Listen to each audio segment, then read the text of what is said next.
ఇప్పుడు మనము శ్రీమద్ భగవద్గీత 13వ అధ్యాయము క్షేత్రజ్ఞ విభాగ యోగంలోని 29వ శ్లోకం యొక్క భావమును తెలుసుకుంటాము. సమం పశ్యన్ హి సర్వత్రా సమవస్థితమీశ్వరం నహి నాస్త్యాత్మనాత్మానం తతో యాతి పరాంగతిం.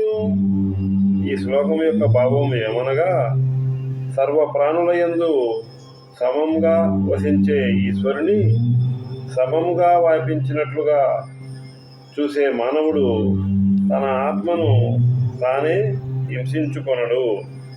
దాని వలన అతడు పరమగతి అయిన మోక్షమును తప్పక పొందుతాడు.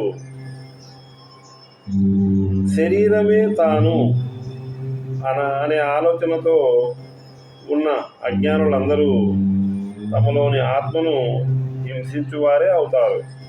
అనగా పదార్థమే నేను అనే భావనతో ఉండకూడదు. అలా కాకుండా ఆత్మను తెలుసుకోవలసిన అవసరం ఉన్నది. ఆత్మను తెలుసుకోలేకపోతే అది ఆత్మహత్యతో సమానము. అప్పుడు మానవులు జనన మరణ ప్రవాహ సంసారంలో కొట్టుకొని పోయి బాధపడుతూ ఉంటారు. ఆత్మ అనేది అన్ని జీవులలో సమానముగా ఉంటుంది.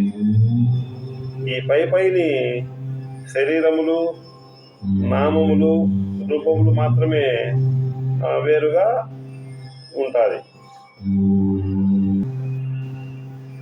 అద్వైతమును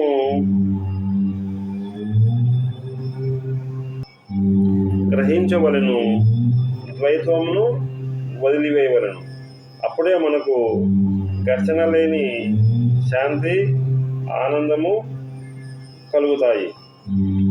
అనగా స్తంభాన్ని గుర్తించినప్పుడు భూత భయము లేకుండా పోతుంది.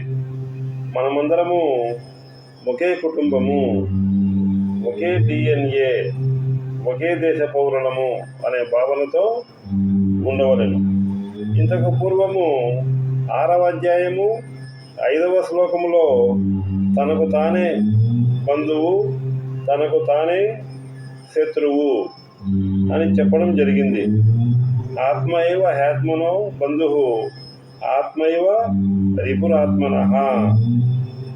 అనగా స్వాధీనములో లేని వాహనము మనలను గాయపరుస్తుంది, హింసిస్తుంది.